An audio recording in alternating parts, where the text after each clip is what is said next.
किसी भी कंपनी का असली रिपोर्ट कार्ड कौन लिखता है? उसके मालिक यानी उसके शेयर होल्डर्स। और पता है, हाल ही में डीमार्ट की जो सालाना मीटिंग हुई, उसमें इन्हीं मालिकों ने मैनेजमेंट से कुछ बहुत ही कड़े सवाल पूछ लिए। तो चलिए आज पता लगाते हैं कि डीमार्ट के असली मालिक अपनी कंपनी की डायरेक्शन से आखिर खुश हैं या फिर उन्हें कोई चिंता सता रही है। शुरुआत करते हैं एक शेयर होल्डर के इस जबरदस्त बयान से। वो कह रहे हैं कि डीमार्ट इस बात से बेखबर है कि ये जो नया क्विक कॉमर्स का कंपटीशन है वो उसके मुनाफे को बुरी तरह से चोट पहुंचा रहा है, और बस यही वो टेंशन है जिसे हम आज समझने वाले हैं। क्या डीमार्ट का जो सुपरहिट मॉडल है वो पुराना पड़ रहा है? तो भाई बातें तो बहुत हो गई, अब जरा सीधे आंकड़ों की दुनिया में चलते हैं। क्या ये नंबर्स वाकई किसी मुश्किल की तरफ इशारा कर रहे हैं या फिर डीमार्ट का किला अब भी उतना ही मजबूत है? देखते हैं। सबसे पहले बात करते हैं कमाई की, यानी रेवेन्यू। और आंकड़ा देखिए, 32,151 करोड़ रुपए, और ये सिर्फ इस फाइनेंशियल ईयर के पहले 6 महीनों का नंबर है। मतलब आप सोच सकते हैं कि डीमार्ट का स्केल कितना कितना बड़ा है। और बात सिर्फ बड़े आंकड़े की नहीं है, ये तेजी से बढ़ भी रहा है। अगर आप पिछले साल से तुलना करें तो रेवेन्यू में एक जबरदस्त उछाल है। इसका मतलब साफ है, चिंताओं के बावजूद ज्यादा से ज्यादा लोग डीमार्ट में खरीदारी करने आ रहे हैं। अच्छा, बिक्री तो ठीक है, पर असली कमाई यानी मुनाफा कितना हुआ? तो सुनिए, इन 6 महीनों में सारे खर्चे निकालने के बाद डीमार्ट ने अपनी तिजोरी में डाले हैं पूरे 1576 करोड़ रुपए। मतलब ये कि कंपनी सिर्फ सामान बेच नहीं रही, बल्कि उस पर अच्छा खासा पैसा भी कमा रही है। और ये सारे दमदार नंबर्स तब आ रहे हैं जब कंपनी रुकने का नाम ही नहीं ले रही। नवंबर 2025 तक पूरे भारत में डीमार्ट के 438 स्टोर्स खुल चुके थे। यह साफ दिखाता है कि ऑनलाइन की इतनी बातों के बीच भी डीमार्ट जमीन पर अपनी पकड़ लगातार मजबूत कर रहा है। अब ये जो नंबर्स हमने देखे, ये कोई इत्तेफाक नहीं है। इसके पीछे एक बहुत सोची समझी स्ट्रैटेजी है, जिसे हम कह सकते हैं ब्रिक्स ओवर क्लिक्स। मतलब ऑनलाइन क्लिक्स से ज्यादा भरोसा फिजिकल स्टोर्स यानी ईटों पर है। यहां एक बहुत ही दिलचस्प बात पता चलती है। डीमार्ट की आधे से ज्यादा कमाई, लगभग 56%, सिर्फ खाने पीने के सामान से होती है। ये वही रोजमर्रा की जरूरतें हैं जो ग्राहकों को चुंबक की तरह बार बार स्टोर तक खींच लाती हैं। और ग्राहक क्यों आते हैं? इसकी वजह है डीमार्ट की सबसे बड़ी ताकत, EDLP यानी एवरीडे लो प्राइसेस। फंडा सिंपल है, बार बार सेल या डिस्काउंट का झंझट नहीं, बल्कि कीमतें हमेशा कम रखो। और यही चीज ग्राहकों को खींचती है।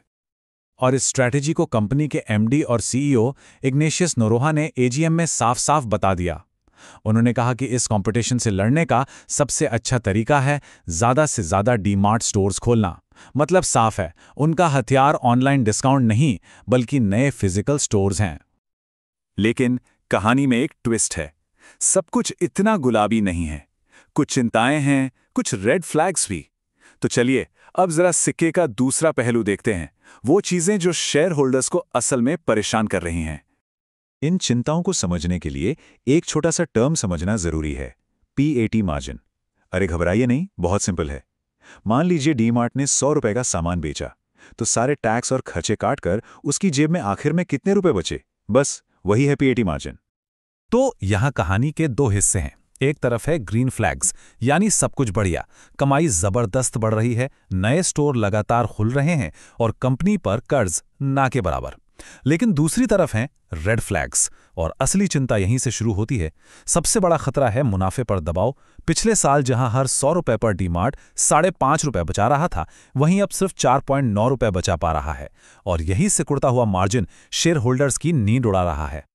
शेयर होल्डर्स का एक और बड़ा सवाल था, भाई हमें डिविडेंड क्यों नहीं मिल रहा? मैनेजमेंट का जवाब एकदम सीधा था। उन्होंने कहा, देखिए हम सारा पैसा वापस बिजनेस में लगा रहे हैं, लॉन्ग टर्म ग्रोथ के लिए, खासकर नए स्टोर्स खोलने में। हमें लगता है कि कैश पर सबसे अच्छा रिटर्न नए स्टोर से ही मिलेगा। अब नंबर्स से हटकर एक और बड़े बदलाव की बात करते हैं। डीमार्ट में लीडरशिप की बागडोर एक हाथ से दूसरे हाथ में जा रही है, और वो भी एक ऐसे वक्त पर जब कंपनी एक बहुत अहम मोड़ पर खड़ी है।